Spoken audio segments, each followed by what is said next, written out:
Hello et bienvenue dans cette masterclass dans laquelle on va voir comment gagner plus de 3 000 € par mois avec le copywriting sans prospection à froid, ou du moins sans en être forcé, à l'ère de l'IA, à l'ère où le marché est sophistiqué et où les clients en ont marre de se faire prospecter par 10 000 copywriters chaque semaine. Donc on va voir qu'il y a bien un moyen d'avoir des clients sans aller saouler les gens pour vendre nos missions, quoi. Donc voilà, ça on l'a dit. Je vais t'expliquer un petit peu pourquoi la prospection à froid fonctionne plus en 2025.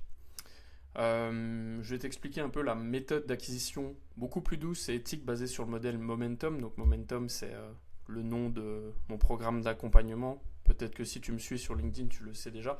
Mais voilà, et tu vas voir un petit peu le process, ce même process pour te démarquer de 80%, 99% pardon, des copywriters qui, eux, généralement prospectent soit par DM, soit en envoyant des vidéos Loom, soit en envoyant du call mailing. Enfin, il y a vraiment plein de façons de prospecter.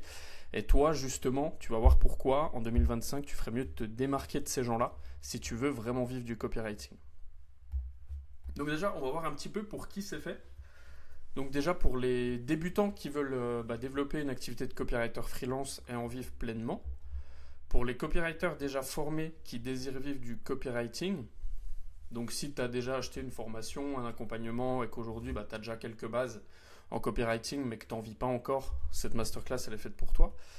Et si tu veux améliorer ton niveau de copywriting et avoir des revenus plus stables, généralement ça va ensemble, tu es au bon endroit. Par contre, si tu fais partie des gens qui veulent juste un petit complément de revenus de 500 € avec le copywriting, alors chose qui est totalement possible au début, peut-être que toi aujourd'hui tu es salarié, que tu as un travail et que tu peux pas tout de suite en vivre à temps plein, et ça c'est ok. Par contre, si ton objectif final c'est juste d'avoir un complément, bon, c'est peut-être pas la peine de suivre cette masterclass parce que tu verras que c'est assez complet. Il faut quand même que tu sois assez engagé pour réussir. Donc pareil, ceux qui veulent gagner de l'argent facile parce qu'ils ont vu de la lumière, ils ont vu copywriting, trop bien, j'écris 3 emails et je vais gagner 10 000 € par mois. Ça pareil, cette masterclass c'est pas fait pour vous. Et ceux qui ne portent pas de réel intérêt au succès de leurs clients, qui veulent juste se remplir les poches, qui sont juste là, encore une fois, un petit peu en mode j'ai vu de la lumière, donc je vais voir ce qui se passe. C'est pas la peine, c'est pas pour vous non plus. Donc, on va voir un petit peu les situations dans lesquelles tu es peut-être dans laquelle tu es peut-être aujourd'hui. Donc, tu as peut-être remarqué que tu étais dans un océan de copywriters et tu te dis peut-être que le marché est saturé aujourd'hui. Peut-être que quand tu prospectes, tu tombes sur un os, tu vois que ton prospect, soit il voit pas ce que toi tu peux lui apporter, soit il a déjà été démarché ou alors il a déjà acheté des prestations chez d'autres copywriters et ça s'est mal passé. Du coup, c'est super compliqué de vendre une autre prestation à ce genre de personnes. Souvent, ils disent que c'est pas le bon moment, ils n'ont pas le budget, ils te rappelleront dans X, Y années, enfin, ça marche jamais. Peut-être aussi que tu as le syndrome de l'imposteur. Tu sais pas si tes travaux vont être à la hauteur parce que tu t'es formé mais tu n'as pas encore de réels résultats. Donc peut-être que tu es un petit peu effrayé à l'idée de te vendre, la peur de se dire est-ce que je vais vraiment pouvoir lui apporter des résultats à ce client? Est-ce qu'il va pas me faire une mauvaise pub si ça marche pas? Bref, tout un tas de peurs qui est propre aux copywriters qui débutent. Donc ne t'en fais pas si tu es dans cette situation, c'est normal. Mais le but c'est quand même de t'en sortir. Et peut-être que tu te sens aussi dépassé par les changements comme l'IA qui mettent un petit peu en doute voilà, le métier de copywriter, sachant que l'IA, elle sait écrire. Donc peut-être que tu te dis, voilà, bon, je vais me faire remplacer, donc je vais peut-être aller changer de métier. Donc on va voir tout ça un petit peu. Dans un premier temps, je voulais te dire de t'autoriser à voir grand, dans un premier temps, parce que moi, ce que je remarque, c'est que la plupart des copywriters, ils disent, voilà, moi, si je gagne déjà 1 000 € par mois, je serais content. Si je gagne 1 500, 2 000, c'est bien. Le problème, c'est que ça ne va pas te permettre de vivre. Et tu vas voir, ça a plusieurs problématiques qu'on va voir tout de suite.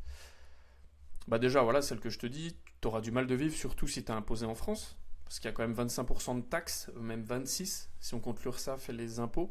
Donc, si tu gagnes 2 500 €, il t'en reste peut-être 1 700, 1 800. Donc, pour vivre en France en 2025, c'est compliqué. Ou 2026, c'est plus tard. Voir petit t'amènera inconsciemment à baisser tes prix et ta valeur. Ça, faut le savoir aussi. Quand tu n'as pas de gros objectifs, tu vas te vendre moins cher.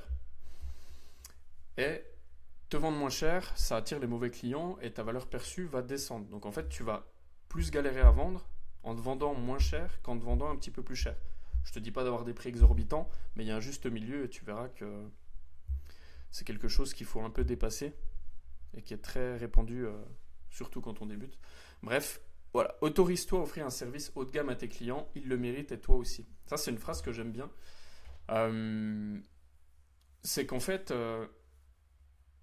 on a tous déjà acheté une expérience ou un objet de valeur, un truc un peu de luxe, ou je sais pas, une nuit dans un hôtel 4, 5 étoiles ou quelque chose comme ça. Et c'est cher.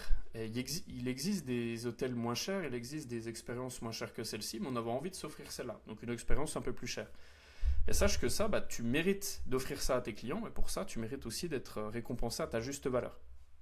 Donc tu dois un peu avoir ce mindset de euh, ma proposition, mon offre a de la valeur, j'ai de la valeur, donc je mérite de me vendre plus cher. Ça, c'est super important aussi. Par contre, voilà, je te promets pas non plus de gagner 10 000 € par mois dans les prochains mois. On va plus tabler sur du 3 à 4 000 dans un premier temps, ce qui est déjà plutôt pas mal, je pense. Pour vivre, c'est plutôt sympa, je pense. Euh, Pas de promettre de devenir le nomade digital qui bosse les doigts de pied en éventail au bord d'une piscine, bon ça on connaît, et non plus que les résultats arrivent en claquant des doigts. C'est super important en fait d'avoir ce juste milieu. Moi mon point de vue c'est, on peut gagner de l'argent sur internet aujourd'hui avec le copywriting, on peut très bien en vivre, moi j'en vis depuis 4 ans à temps plein. Euh, J'en vis bien, et par contre c'est pas arrivé en un claquement de doigts, mais d'un autre côté, j'ai pas non plus bossé 10 heures par jour pour y arriver. C'est-à-dire que oui, il faut bosser, il faut de la discipline, il faut un certain mental, il faut faire les pas. Voilà, marche après marche, on y va. Et ça arrive comme ça généralement. Mais voilà, pas de résultat qui arrive en claquant des doigts, ni s'épuiser 10 heures par jour à travailler. Donc voilà, ça, on passe. Donc là, je peux t'expliquer un petit peu, je peux te raconter quelques histoires de personnes que j'ai pu accompagner avec la méthode que je vais te présenter et qui ont pu avoir des résultats. Donc je peux te parler de Stan, 25 ans, qui s'est formé au copywriting. Quand on s'est connu, il était déjà formé, il avait acheté une formation, je crois que c'était chez Live Mentor, il le dit dans son témoignage. Mais il ne trouvait pas de clients. Aujourd'hui, avec la méthode que je vais te présenter, il vit pleinement du copy, il gagne environ 2500 € par mois avec le copywriting et il s'est expatrié à Budapest, donc en Hongrie, où il kiffe sa vie, il voyage, voilà la belle vie. Il y a aussi Johan, 31 ans, père de 2 enfants. Donc lui, il ne trouvait pas de clients après sa formation, c'est pareil. Et là, en 2 semaines, il a vendu pour 5 000 € de prestations, donc à 2 clientes différentes, je crois que c'était 2 femmes, les clientes. Il vit aujourd'hui du copywriting et il passe beaucoup plus de temps avec ses enfants, forcément, parce qu'il travaille à la maison. Et on a Greg aussi, beaucoup plus jeune. Donc Greg a 19 ans, il était étudiant. Partait totalement de zéro, donc il n'avait même pas appris le copywriting, il a appris un peu sur le tas. Et à force de travail, il a obtenu plus de 30 appels de vente en 3 mois. Il a décroché 5 missions rémunérées, donc plus ou moins rémunérées. Il n'a pas forcément vendu des grosses missions, mais il a quand même eu des belles petites missions payées. Et du coup, il a quitté ses études et normalement il va partir visiter Bali et peut-être y vivre. J'ai pas encore les nouvelles, mais c'est un petit peu le plan qu'il avait pour la suite. Et voilà, tout ça grâce aux étapes que je vais te révéler juste après. Une petite sonnerie qui dérange, mais juste avant. Voilà, il y en a peut-être parmi vous qui ne savent pas encore qui je suis, quel est mon parcours, comment j'en suis venu à aider les copywriters, comment moi-même je suis devenu copywriter. Donc voilà, un petit peu mon histoire sans trop rentrer dans les détails parce que j'aime pas raconter ma vie. Donc j'ai aidé 27 clients, bon ça évolue, je dis 27, c'est peut-être 28, 30. J'ai généré plus de 3 millions d'euros pour ces clients. Et j'ai bossé sur à peu près 20 marchés, 20 niches différentes, donc vraiment sur le marché de l'infoprenariat, donc la formation en ligne, que ce soit séduction, argent en ligne, santé, perte de poids, parentalité, enfin j'ai vraiment touché à tout sur le domaine de l'infoprenariat. Donc j'ai collaboré avec Paul de Anglais France, qui est le plus gros influenceur en anglais sur les réseaux sociaux, en France en tout cas, avec plus de 700 000 abonnés. Donc on a fait 32 000 € en 10 jours sur une petite séquence mail et une page de vente. Donc ça, c'est plutôt bien goupillé. J'ai aussi bossé avec Léo des Philogines. Donc lui, c'est un des plus gros acteurs sur le marché de la séduction pour hommes et aujourd'hui pour femmes. Il a une grosse chaîne YouTube où il coach aussi les femmes. Donc pour Léo, j'ai bossé sur son trafic froid. Il y a Harry GMG aussi qui coach les développeurs, qui aide les développeurs freelance à se lancer. Donc il est assez connu aussi. Il a fait notamment un podcast avec Stan Leloup. Donc pareil, j'ai bossé sur une VSL sur son trafic froid. Erika Delattre, qui est une coach en performance mentale très douée, qui a plus de 100 000 abonnés sur les réseaux aussi. Donc on a bossé sur une petite formation à 67 euros il y a quoi? Il y a 3 ans, c'est super bien passé. Euh, donc voilà, Dorian Vida qui coach les coachs, qui aide les du coup coach de coach. On aide ses clientes à lancer des VSL. Donc c'est moi qui ai écrit sa propre VSL et son webinaire. Donc on a fait plus d'1,5 million sur du trafic froid. Ça lui a valu même le petit trophée là, le trophée comment ça s'appelle? ClickFunnels, pardon. Voilà. Donc ça c'est top. Finou qui est la copine de Dorian qui bosse aussi sur Business Intensity. On a rempli son calendrier d'appel en moins de 7 jours avec son offre à 1500 euros. J'ai fait sa VSL Traffic Show à Finou. Et on a aussi le meilleur emailer français pour moi. Donc, du moins, il était l'un des meilleurs il y a quelques années. Il a généré plus de 22 000 euros avec l'affiliation par email depuis 2009. Donc pareil, j'ai pas mal bossé sur le trafic froid de Cyril. Donc voilà, j'ai eu pas mal de clients. Je suis même passé sur le podcast de System.io. Donc ça, attends. Je suis passé sur le podcast de System.io en 2022 où j'ai fait une petite intervention pour expliquer un peu ce qu'était le copywriting, comment ça fonctionnait, etc. Je travaille aussi chez Business Intensity, donc, dont je t'ai parlé tout à l'heure. On a aidé plus de 120 coachs, donc je suis coach à l'intérieur. J'ai, on va dire, contribué au positionnement marketing et au copywriting de VSL de plus de 720 coachs. Et voilà, aujourd'hui, j'ai décidé d'accompagner les copywriters. Pourquoi? Déjà, de plus en plus d'entrepreneurs se plaignent du niveau des copywriters sur le marché. On a de plus en plus de personnes déçues. Je me suis rendu compte aussi que j'aimais bien coacher, accompagner les personnes qui veulent devenir libres, parce que moi, c'est ma valeur fondamentale. Donc si toi, tu fais du copywriting aussi pour être libre, libre de ton temps, de là où tu veux vivre, tout ça, c'est aussi une de mes valeurs. Donc ça me tient aussi à cœur d'aider les gens qui veulent devenir libres. Et puis pas de langue de bois, moi aussi je veux gagner plus d'argent. Et le coaching, ça permet de bien gagner sa vie également. Donc voilà, donc à partir de là, j'ai décidé de créer une méthode qui fonctionne sur le marché d'aujourd'hui, parce que le marché d'il y a 3-4 ans quand j'ai commencé, c'était pas le même du marché qu'il y a aujourd'hui. Donc je ne vais pas forcément te parler de la méthode que moi j'ai utilisée pour avoir mes clients en copywriting, parce que c'est plus la même, mais aujourd'hui c'est comme ça que moi j'ai mes clients sur d'autres offres, c'est comme ça que j'aide aussi certains de mes clients. Donc tu vas la découvrir et tu vas voir comment elle fonctionne en détail. Donc là, on voit les 4 parties. Donc le premier, tout simple, c'est la niche, l'offre, le canal d'acquisition et le canal de conversion. Donc voyons comment ça marche. Premièrement, pourquoi la niche? Je sais qu'il n'y a encore pas énormément de copywriters qui sont nichés aujourd'hui sur le marché. Et pour moi, c'est une erreur parce qu'il y a beaucoup d'acteurs, on est sur un marché sophistiqué, donc il y a beaucoup de demandes, mais il y a aussi beaucoup d'offres. Et ce qui fait que si on se présente aujourd'hui, quand on débute en copywriting, comme un énième copywriter généraliste, ça marche pas. Parce que vous êtes le centième à prospecter la personne dans la semaine. Donc, pas besoin de plus d'explications. Mais pourtant, le marché, voilà, il va faire x10 entre 2023 et 2033, pardon. Donc, grosse augmentation en vue. Bon, là, à l'heure où je tourne, on est en 2025, mais il est en constante augmentation. Il faut savoir qu'aujourd'hui, en France, il y a 40% des entreprises qui externalisent leurs besoins en copywriting. C'est énorme. Il y a plus de 61 millions d'internautes en France. Donc en fait, le marché digital, c'était en 2022, donc en 2025, c'est encore plus. Donc le marché digital, voilà, il est en pleine expansion. Aujourd'hui, tout le monde est sur Internet. De plus en plus, les gens veulent acheter des formations. Il y a une mentalité qui commence à évoluer là-dessus. Donc il y a une vraie opportunité. Mais comme je disais, il y a aussi de plus en plus de copywriters, donc il y a beaucoup d'offres, beaucoup de demandes. Donc on est entre un marché en croissance et un marché sophistiqué, donc c'est ce que j'expliquais un petit peu tout à l'heure. C'est qu'il y a beaucoup d'offres, beaucoup de demandes, donc à ce moment-là, qu'est-ce qu'il faut faire? Il faut se différencier. Super important. Donc voilà, avant de parler de la niche, on va parler un petit peu des prérequis, avant de parler de ces 4 étapes. Donc déjà, tu dois devenir un meilleur copywriter. Ça paraît bateau, mais acheter une formation, un petit accompagnement de 3 à 6 mois sur le copywriting, c'est pas suffisant. Le copywriting, ça vient vraiment avec l'expérience, il faut se former en continu. Il y a vraiment plein de choses à apprendre et des fois, c'est des micro-détails qui peuvent vraiment t'aider à apporter beaucoup plus de résultats à tes clients. Super important. Tu dois choisir un segment de marché, donc ça, on va en parler un petit peu tout à l'heure. Et tu dois aussi briller par tes résultats. La meilleure publicité que tu auras, de toute façon, c'est tes résultats et tes recommandations. Donc ça, tu le verras aussi un petit peu plus tard.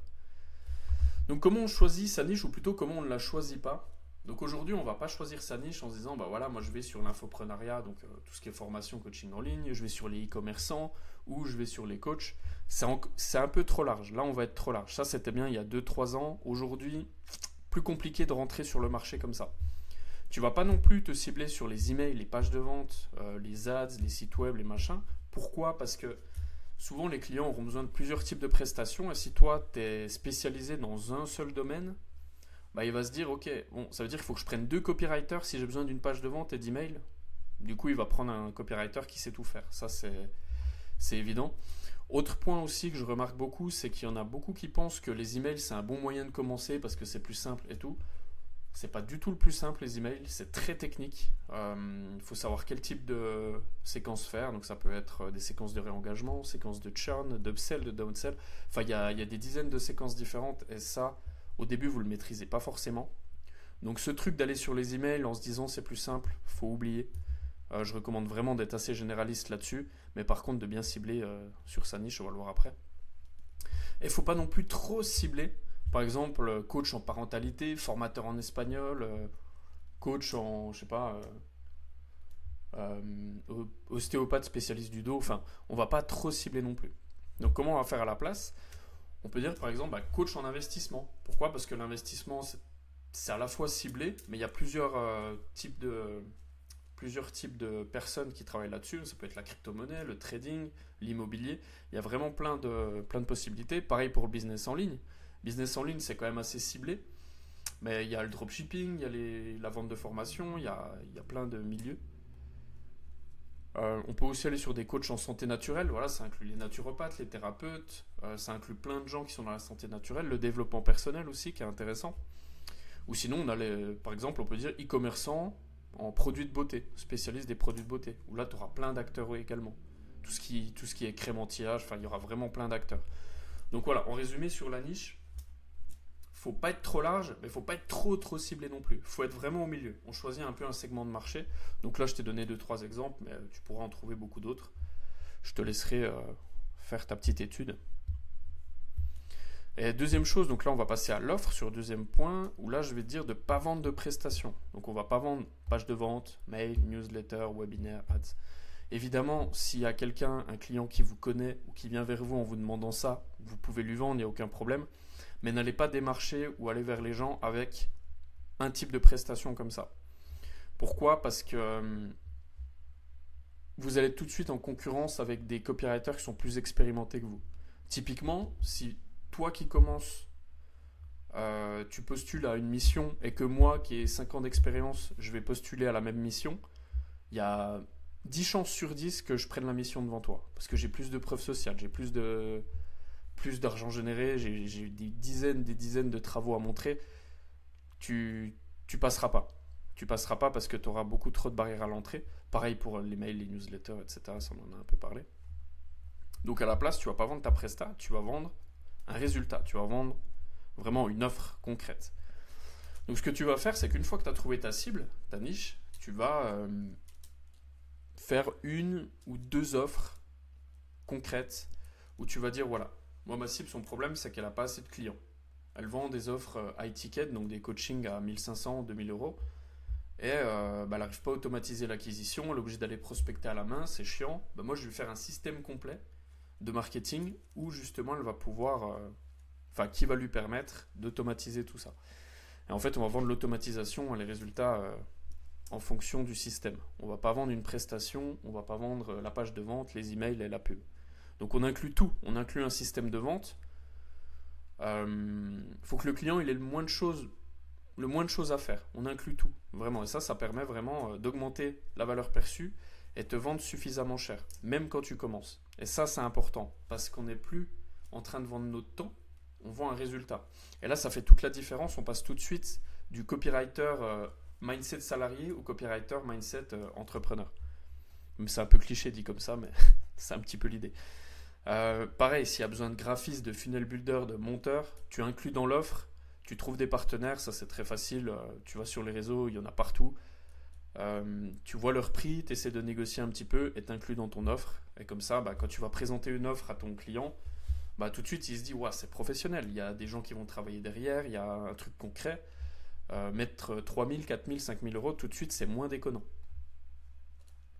Donc voilà, c'est ce que je dis, on vend pas son temps, on vend la valeur qu'on va ajouter au business de la personne.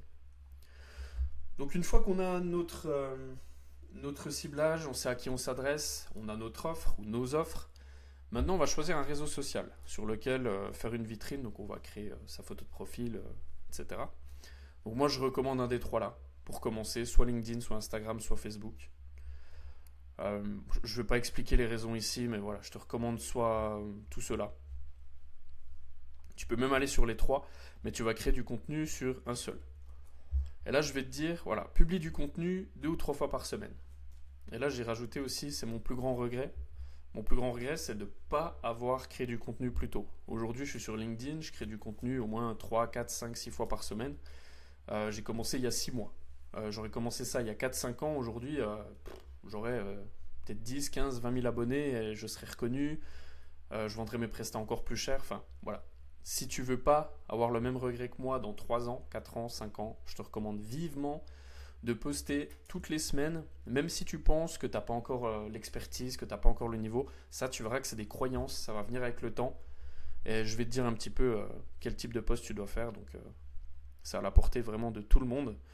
Et juste avant de passer à la suite, ne cherche pas à être viral. On n'est pas Nabila, on n'est pas des influenceuses, on est des entrepreneurs. Donc, on veut de la qualité, on veut attirer, on veut parler à notre cible. On veut pas attirer n'importe quelle personne qui n'est pas du tout intéressée par notre offre. Donc voilà, parle de ta cible, de ses problèmes et de tes solutions. C'est ça en fait le but de ton contenu. Donc quel type de contenu concrètement? Bah déjà storytelling pour la connexion émotionnelle, super important. Donc tu vas raconter un petit peu qu'est-ce qui t'a amené à aider ces personnes-là. Je sais pas, par exemple, si toi, la thématique de la santé naturelle ou l'alimentation naturelle, ça te touche parce que bah, tu as peut-être été impacté par ça, bah, tu peux cibler ces gens-là. Et derrière, bah, dans ton storytelling, tu vas dire, bah voilà, moi aujourd'hui, je sais que l'alimentation naturelle, ça a changé ma vie, que ça m'a permis de me libérer de telle ou telle maladie. Et aujourd'hui, bah, je veux aider les acteurs de la santé naturelle. Parce que, bah, suite logique. Ça peut être vraiment un axe intéressant. Tu vas aussi parler de tes valeurs. Tu peux matcher si toi, ton truc, c'est la discipline, c'est la ponctualité, c'est, je sais pas, le sérieux. Bah, mets ça en avant dans ton contenu. Comme ça, tous les potentiels clients qui vont résonner avec ces valeurs-là bah, seront vachement plus intéressés par tes services à toi plutôt qu'un autre copywriter. Tu peux donner un avis tranché sur le marché. Alors, j'ai pas écrit tranché, mais donne ton avis tranché sur le marché. Je sais pas, tu aides les coachs en développement personnel, tu fais un post, voilà. 5 choses qui m'énervent sur le marché des coachs en développement personnel. Ou pourquoi les coachs en développement personnel ne font pas d'argent. Tu vois, tu peux trouver plein d'accroches comme ça et expliquer qu'est-ce qui va pas, qu'est-ce qu'il faudrait pour ta cible. Tu peux aussi parler des fausses solutions. Donc des solutions que ta cible a essayé et qui ne fonctionnent pas. Bah voilà, tu prospectes peut-être toute la journée sur Instagram, tu vois que tu n'as pas de clients, bah à la place, mets un tunnel automatisé. Tu vois, vraiment, bon là, il y a aussi la vraie solution. Ça peut faire objet d'un seul post. Où tu vas parler un peu de ta solution. Tu vas les amener à ça. Et également, super important, les objections d'achat. Je sais pas, un exemple tout bête, tu fais des appels de vente, à chaque fois les gens te disent qu'ils n'ont pas les moyens, chose qui est souvent une croyance, les gens ont les moyens, souvent c'est juste qu'ils n'ont pas confiance, mais bref, on va passer. Bah fais un post en éduquant sur ce sujet-là. Pourquoi quand ils disent qu'ils n'ont pas les moyens, bah c'est juste que souvent ils ont peur d'être déçus. Tu peux faire un post pour lever ce genre d'objection, donc ça super important aussi.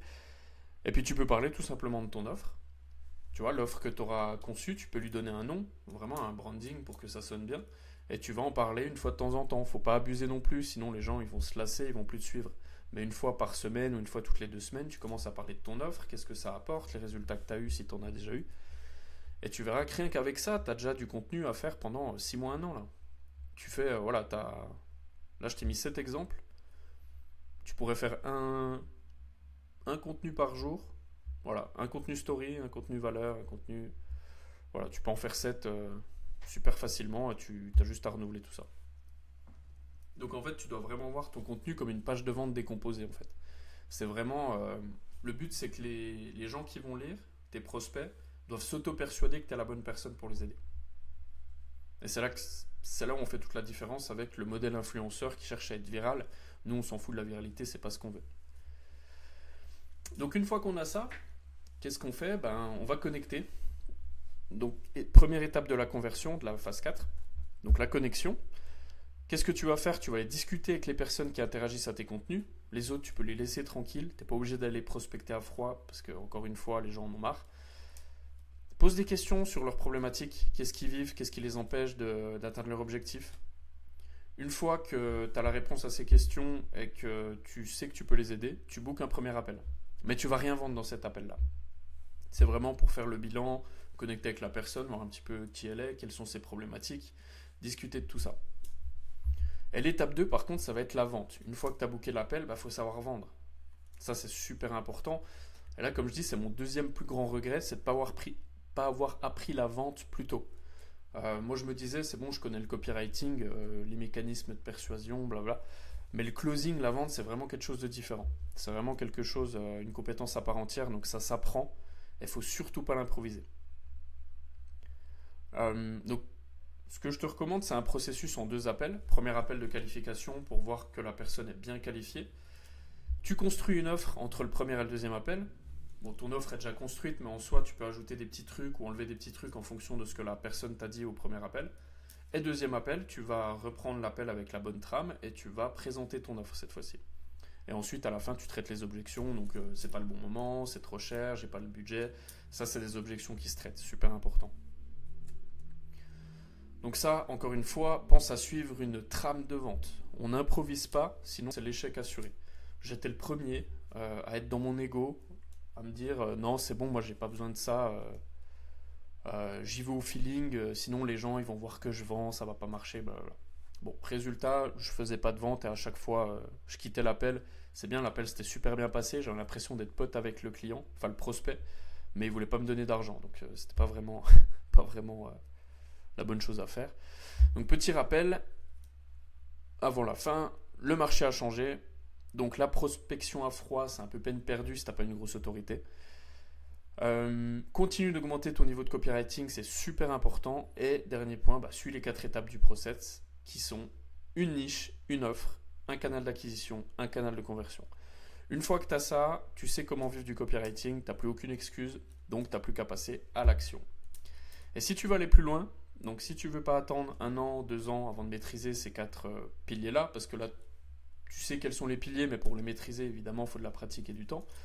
Si tu ne te sens pas forcément le faire seul, que tu es salarié, que tu n'as pas beaucoup de temps, ou que pour n'importe quelle raison tu veux te faire accompagner, ou que tu vas apprendre une personne qui est passée par là avant toi, spoiler, c'est moi, tu peux m'écrire sur LinkedIn. Donc là, j'ai dit écris-moi Momentum en DM sur LinkedIn, mais tu peux m'écrire n'importe quoi et on voit si on a une solution adaptée à toi ensemble.